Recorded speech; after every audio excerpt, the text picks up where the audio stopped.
तक। इमाम अबू हनीफा के मानने वाले हनफी कहलाते हैं। इस फिकह या इस्लामिक कानून के मानने वाले मुसलमान भी दो गुटों में बटे हुए हैं। एक देवबंदी है तो दूसरे अपने आप को बरेलवी कहते हैं। देवबंदी और बरेलवी दोनों ही नाम उत्तर प्रदेश के दो जिलों देवबंद और बरेली के नाम पर हैं। दरअसल 20वीं सदी के शुरू में दो धार्मिक नेता मौलाना अशरफ अली थानवी 1863 से 1943 और अहमद रजा खान बरेलवी 1856 से 1921 ने इस्लामिक कानून की अलग अलग व्याख्या की।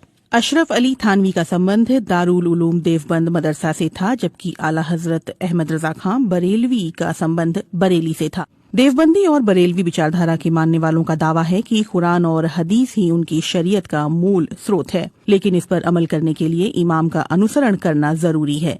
इसलिए शरीयत के तमाम कानून इमाम अबू हनीफा के फिकह के अनुसार हैं। वहीं बरेलवी विचारधारा के लोग आला हजरत रजा खान बरेलवी के बताए हुए तरीके को ज्यादा सही मानते हैं। बरेली में आला हजरत रजा खान की मजार है, जो बरेलवी विचारधारा के मानने वालों के लिए एक बड़ा केंद्र है। दोनों में कुछ ज्यादा फर्क नहीं है। सल्फी, वहाबी और अहले हदीस। सुन्नियों में एक समूह ऐसा भी है जो किसी एक खास इमाम के अनुसरण की बात नहीं मानता। उनका कहना है कि शरीयत को समझने और उसका सही ढंग से पालन करने के लिए सीधे कुरान और हदीस यानी पैगंबर मोहम्मद के कहे हुए शब्द का अध्ययन करना चाहिए। इसी समुदाय को सल्फी और अहले हदीस और वहाबी आदि के नाम से जाना जाता है। ये संप्रदाय 4 इमामों के ज्ञान, उनके शोध अध्ययन और उनके साहित्य की कद्र करता है, लेकिन उसका कहना है कि इन इमामों में से किसी एक का अनुसरण अनिवार्य नहीं है। उनकी जो बातें कुरान और हदीस के अनुसार हैं, उस पर अमल तो सही है, लेकिन किसी भी विवादास्पद चीज में अंतिम फैसला कुरान और हदीस का मानना चाहिए। सल्फी समूह का कहना है कि वो ऐसे इस्लाम का प्रचार चाहता है जो पैगंबर मोहम्मद के समय में था।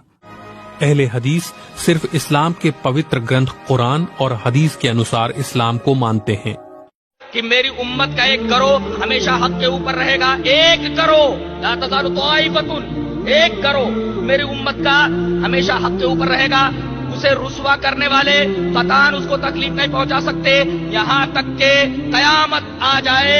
हजरत मोहम्मद इब्न इस्माइल इमाम बुखारी रहमतुल्लाह अलैह अपने उस्ताद का हवाला देते हुए, अली इब्न मदीनी का हवाला देते हुए कहते हैं कि इस हदीस से मुराद हजरत अली इब्न मदीनी कहते हैं कि असहाबुल हदीस हैं, यानी अहलुल हदीस हैं। इमाम बुखारी रहमतुल्लाह अलैह ने ये बताया कि वो करो जो कयामत तक मेरी उम्मत के अंदर रहेगा, मेरे जमाने से लेकर के ता क़याम क़यामत, जबकि सूरज मशरिक से न निकल करके मगरिब की तरफ से निकले उस वक्त तक एक करो रहेगा, हमेशा हक के ऊपर कायम रहेगा और उसे रुस्वा करने वाले कोई तकलीफ नहीं पहुंचा सकते, कोई जरर नहीं पहुंचा सकते। अली इब्न मदीनी का हवाला देते हुए इमाम बुखारी रहमतुल्लाह अलैह ने फरमाया कि हम असहाबुल हदीस, वो असहाबुल हदीस हैं। असहाबुल हदीस और अहलुल हदीस दोनों का मतलब एक